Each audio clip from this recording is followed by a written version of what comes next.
প্রিয় দর্শক, আজকে আপনাদেরকে একটি বিশেষ সংবাদ জানাবো। তা হচ্ছে, ইতিমধ্যে আপনারা জেনেছেন যে বাংলাদেশের বিশেষ জায়গাগুলো অগ্নিকাণ্ড ঘটছে। আপনার বাংলাদেশের বিমানবন্দর কার্গো সেক্টর একটি খুব সেন্সিটিভ জায়গা, যেখানে মূল্যবান সম্পদ রাখা হয়। এইখানে আগুন লাগার মতো একটি ব্যাপার, এটা আসলে ভাবাও যায় না যে কি করে এখানে আগুন লাগে। ওখানে এমন কোনো জিনিস নেই যে কারেন্টের কারণে লাগতে পারে, অথবা কোনো রান্নাবান্নার আগুন লাগতে পারে, এরকম কোনো পরিবেশ না। তাহলে কি করে এখানে আগুন লাগে এবং এই প্রায় 100 কোটি টাকার উপরে প্রায় লোকসান যাবে বাংলাদেশ সরকারের। এরপরে আপনার দেখেন, চট্টগ্রাম ইপিজেড, সরকারি ইপিজেড যেখানে আগুন লেগেছে, ঠিক বিমানবন্দরে আগুন লাগার 2 দিন আগের ঘটনা।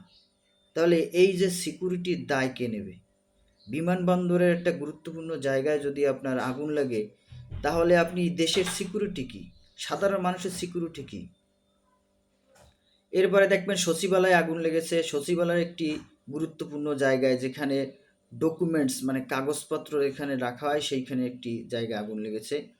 তাহলে আপনি বিমানবন্দর, সচিবালয়, সরকারি ইপিজেড আগুন লেগে যদি, তাহলে আপনি সাধারণ মানুষের কোনো সিকিউরিটি আছে?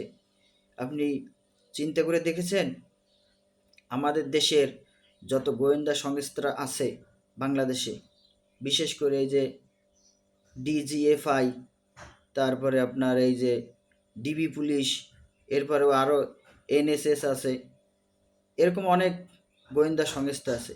এদের কি কাজ, এদের ভূমিকা কি? এরা যে শুধুমাত্র ওই অফিসে এসি রুমের ভিতরে বসে বসে কোথায় সরকার একটা নির্দেশনা দেবে, অমুককে ধরে নিয়ে আসো, তাকে গুম করো, তাকে হত্যা করো, এই নির্দেশনার অপেক্ষায় তারা বসে থাকে? নাকি এগুলো খুঁজে খুঁজে দেখবে যে আসলে দেশের কোথায় কোনো ক্ষতি হচ্ছে কি না, ভবিষ্যতে হতে পারে কি না, এই সমস্ত বিষয়ে গবেষণা করবে? তা না করে ওই শুধু এসি রুমের ভিতরে বসে বসে সরকারি বেতন ভাতা খেয়ে যাচ্ছে। বাংলাদেশে যত প্রশাসনিক কর্মকর্তা আছে, কর্মচারীরা আছে, এরা আসলে নিজস্ব কোনো চিন্তা চেতনা মেধা দিয়ে দেশের উপকার হতে পারে এমন কোনো কাজ করে বলে আমার মনে হয় না। যদি করতো, তাহলে এই অগ্নিকাণ্ডের ঘটনা ঘটতে পারতো না।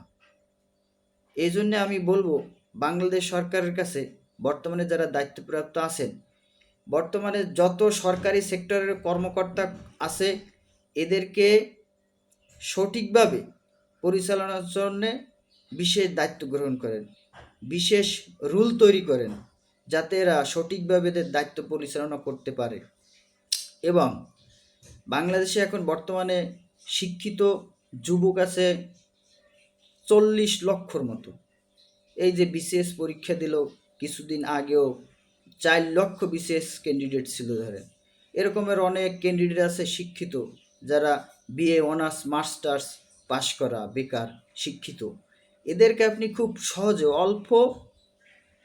পরীক্ষা স্বল্প পরীক্ষার মাধ্যমে এদেরকে চাকরিতে নিয়োগ দিয়ে এই সমস্ত দুর্নীতিবাজ কর্মকর্তাদেরকে অব্যাহতি দিয়ে এই সমস্ত সেক্টরে এদেরকে চাকরির ভিতরে জয়েন করে দিন, যাতে দেশ সুন্দরভাবে চলতে পারে।